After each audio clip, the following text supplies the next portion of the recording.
to Fast Asleep with Gina Marie. I'm so glad you're here with us, and we're all set for another classic short story. I'm Gina. Oh, and we all know about Marie, but do you know about Bob? No? Well, Bob's our sound engineer. Well, sound engineer, really? He's a songwriter and a musician, but he's doing such a great job for us, learning the ropes. I just wanted to give him a shout out for all his hard work. You know, there's a lot that goes on behind this little podcast, and we love doing it for you. We have wonderful listeners. Thank you for your thoughtful comments, your likes, and thank you for your subscriptions. Welcome, new subscribers. You are helping us grow. Now, as for today, did you ever give much thought to the Franco-Prussian War? Not really? I get it. But one of Fast Asleep's favorite authors certainly did. Guy de Maupassant. And, oh, well, this is true. I better read this one. He has been considered to be the most important short story writer of the European continent, but he served in the Franco-Prussian War. It was during the 1870s and centered many of his stories around it. De Maupassant was born in France in 1850 to a very prosperous family, and I know we've discussed his background quite a bit here, as we have featured quite a few of his stories. Many of those stories were actually listener requests. Today's story is also by request. So don't forget, we always welcome yours, too. De Maupassant was a veteran of the brutal Franco-Prussian War, and I think it's important to tell you that he portrayed his German characters, often portrayed, not always, but often, in a very negative light. And it's for the simple reason that he viewed the Germans that way due to his own experiences in this war. He had no desire to be a historian, but he was fascinated with situations of conflict and all the emotions involved. So, please know that today's story takes place in France at the end of that war, and the war was instigated by a group of German states led by Prussia. It brought about the unification of Germany, but it also brought the defeat of France. So, let's see what happens when a soldier from each side collide. Published in 1883.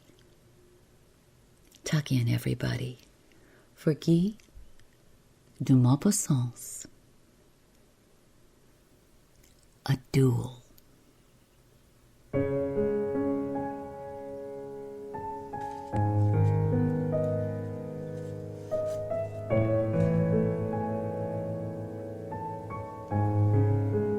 The war was over.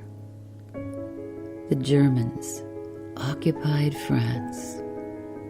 The whole country was pulsating like a conquered wrestler beneath the knee of his victorious opponent. The first trains from Paris, distracted, starving, despairing Paris, were making their way to the new frontiers, slowly passing through the country districts and the villages. The passengers gazed through the windows at the ravaged fields and burned hamlets. Prussian soldiers in their black helmets with brass spikes, were smoking their pipes astride their chairs in front of houses which were still left standing. Others were working or talking just as if they were members of the families. As you passed through the different towns, you saw entire regiments drilling in the squares. And in spite of the rumble of the carriage wheels, you could every moment hear the harsh words of command. Monsieur Duel, who during the entire siege had served as one of the National Guard in Paris, was going to join his wife and daughter, whom he had prudently sent away to Switzerland before the invasion.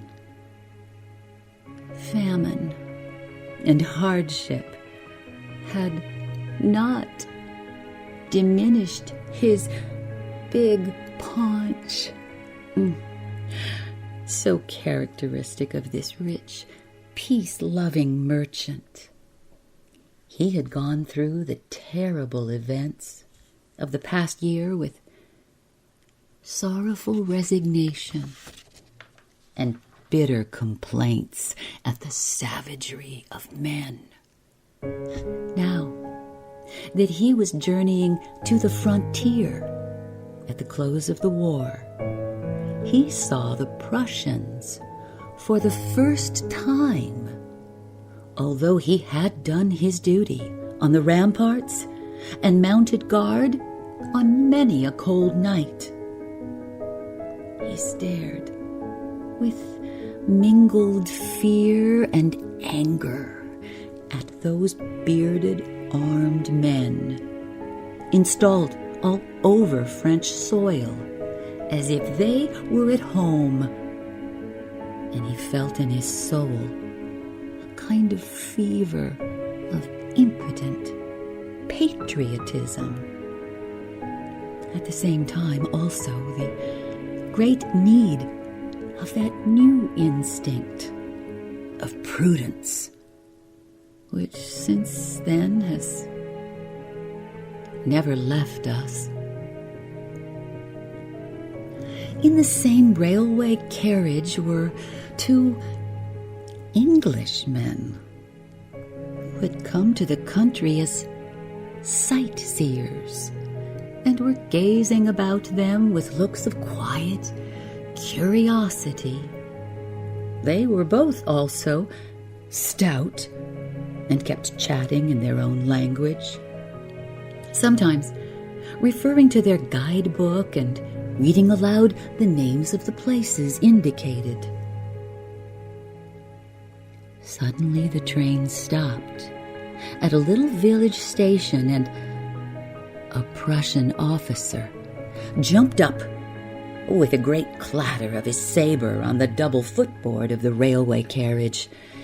He was tall, wore a tight-fitting uniform, and had whiskers up to his eyes. His red hair seemed to be on fire, and his long mustache, of a paler hue, stuck out on both sides of his face, which it seemed to cut in two. The Englishmen at once began staring at him with smiles of newly awakened interest, while Monsieur Dubuis made a show of reading a newspaper. He sat concealed in his corner, like a thief in presence of a gendarme. The train started again. The Englishmen went on chatting and looking out for the exact scene of different battles, and all of a sudden, as one of them stretched out his arm toward the horizon, as he pointed out a village, the Prussian officer remarked, in French, extending his long legs and lolling backward. I killed a dozen Frenchmen in that village and took more than 100 prisoners. The Englishman, quite interested, immediately asked, "Oh, and what is the name of that village?" The Prussian replied, "Salzburg." He added, "We caught those French scoundrels by the ears." And he glanced toward M. de Bouy, laughing conceitedly into his mustache. The train rolled on, still passing through hamlets occupied by the victorious army. German soldiers could be seen along the roads, on the edges of fields, standing in front of gates or chatting outside cafes. They covered the soil like locusts. The officer said, with a wave of his hand, "If I had been in command, I'd have taken Paris, burned everything, killed everybody. No more France." The Englishman, through politeness, replied simply, "Ah, yes." He went on, "In 20 years, all Europe, all of it, will belong to us. Prussia is more than a match for all of them."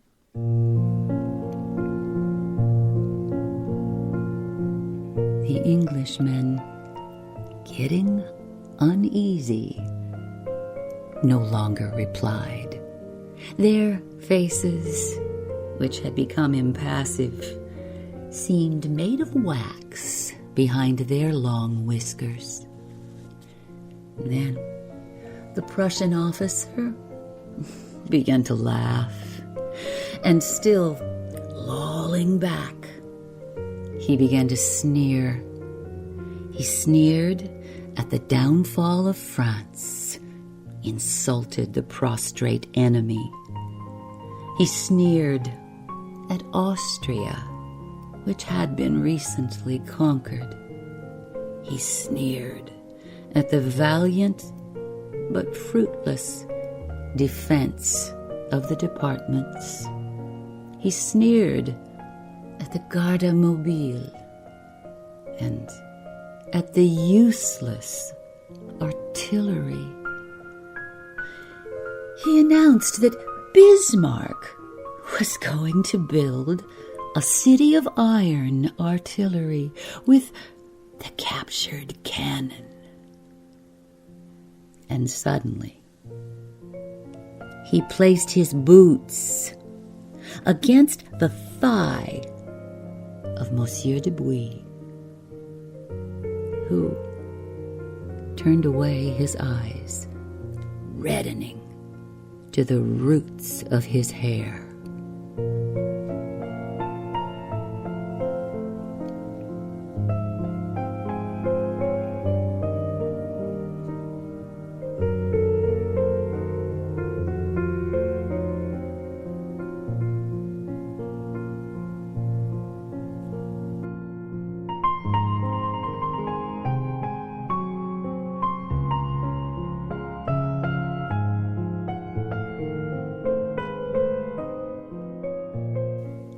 Stay with me. I'll be right back.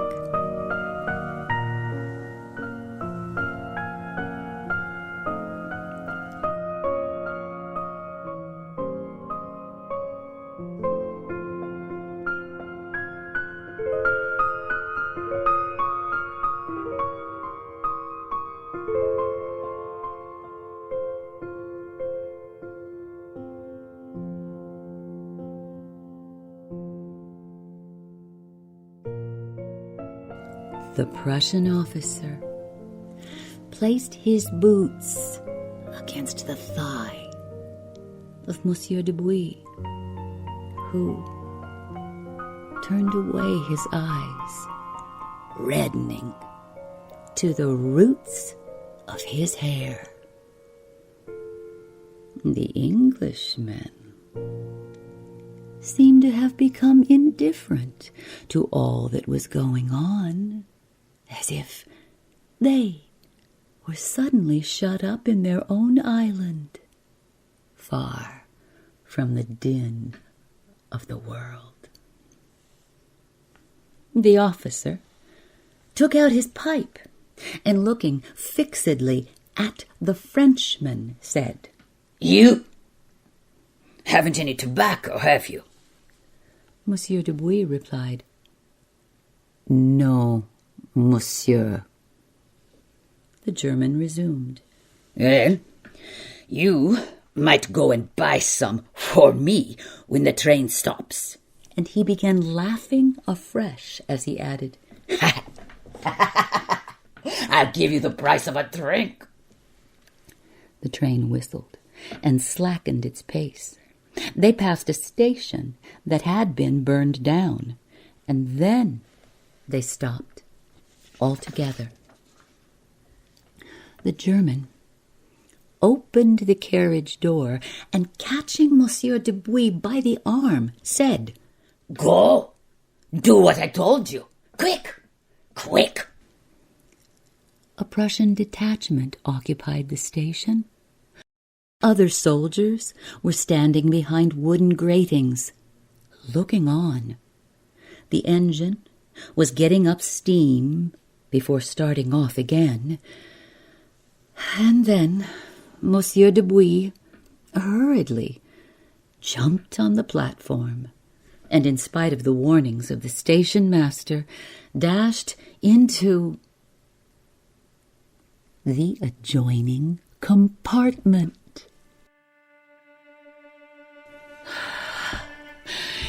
He was alone. He tore open his waistcoat. Oh, his heart was beating so rapidly, and, gasping for breath, he wiped the perspiration from his forehead. The train drew up at another station, and suddenly the officer appeared at the carriage door and jumped in, followed close behind by the two Englishmen, who were impelled by curiosity. The German sat facing the Frenchman, and, laughing still, said, "You did not want to do what I asked you." Monsieur de Bouy replied, "No, monsieur." The train had just left the station. The officer said, "I'll cut off your mustache to fill my pipe with." And he put out his hand toward the Frenchman's face. Oh, the Englishmen stared at them, retaining their previous impassive manner. The German had already pulled out a few hairs and was still tugging at the mustache when Monsieur de Bouy, with a backstroke of his hand, flung aside the officer's arm and, seizing him by the collar, threw him down on the seat. Then, excited to a pitch of fury, his temples swollen and his eyes glaring, he kept throttling the officer with one hand, while, with the other clenched, he began to strike him with violent blows in the face. The Prussian struggled, tried to draw his sword to clinch with his adversary, who was on top of him, but Monsieur de Bouy crushed him with his enormous weight and kept punching him without taking breath or knowing where his blows fell. blood flowed down the face of the German who, choking and with a rattling in his throat, spat out his broken teeth and vainly strove to shake off this infuriated man who was killing him. The Englishmen had got on their feet and came closer in order to see better. They remained standing, full of mirth and curiosity, ready to bet for or against either combatant. Suddenly, Monsieur de Bouy, exhausted by his violent efforts, rose and resumed his seat without uttering a word. The Prussian did not attack him, for the savage assault had terrified and astonished the officer, as well as having caused him suffering. When he was able to breathe freely, he said, "Unless you give me satisfaction with pistols, I will kill you." Monsieur de Bouy replied, "Whenever you like, I am ready." The German said, Here's the town of Strasbourg. I'll get 2 officers to be my seconds, and there will be time before the train leaves the station. Monsieur de Bouy, who was puffing as hard as the engine, said to the Englishmen, "Will you be my seconds?" And they both answered together, Oh, yes, oh." And the train stopped.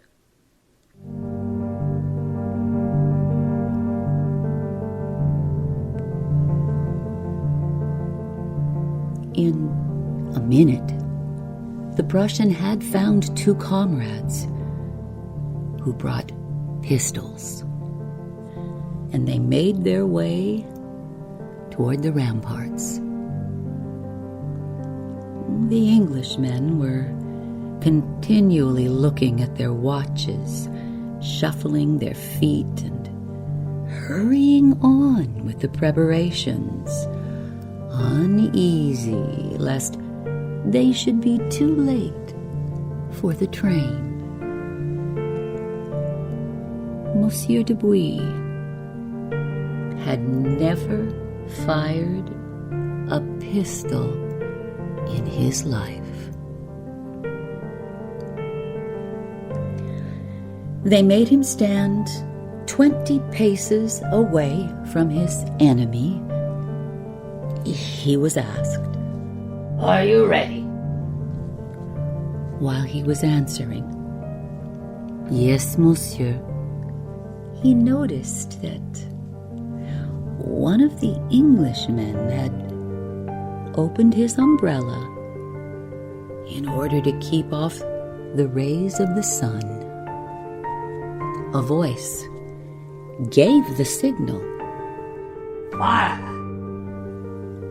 Monsieur de Bouy fired at random, without delay, and he was amazed to see the Prussian opposite him stagger, lift up his arms, and fall forward, dead. He had killed the officer. One of the Englishmen exclaimed, "Ah!" He was quivering with delight, with satisfied curiosity and joyous impatience. The other, who still kept his watch in his hand, seized Monsieur de Bouilly's arm and hurried him in double quick time toward the station. His fellow countrymen, marking time as he ran beside him with closed fists, his elbows at his side. 1, 2, 1, 2. And all three running abreast, rapidly made their way to the station like three grotesque figures in a comic newspaper.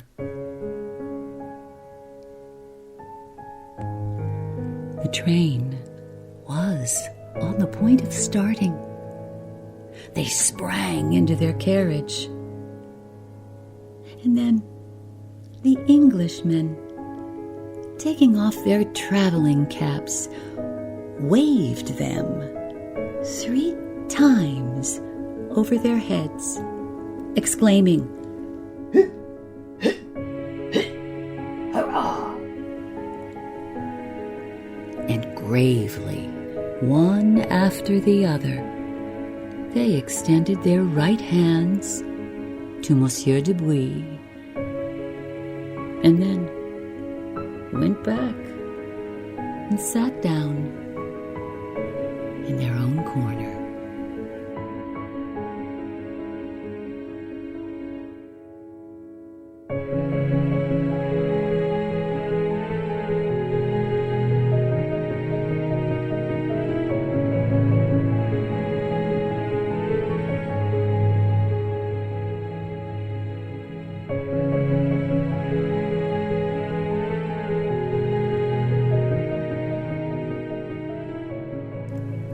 Introduction information today is from The Franco-Prussian War Seen Through the Literature of Guy de Maupassant by Kriakos for the Bulletin, and other information in our show notes. Music today is Wind's Caress from Mattia Vlad Morleo. A Heart Made of Yarn from Franz Gordon. And Born from Ashes from Axel Rosenberg and Eternal Calypse.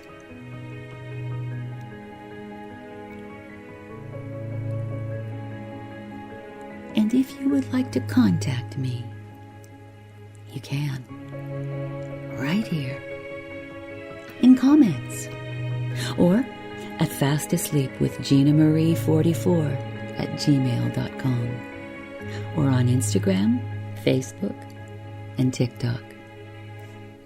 Please keep us right here for you with your 5-star reviews, your likes, your comments, and by subscribing. Thank you so much for listening. Keyword: mustache.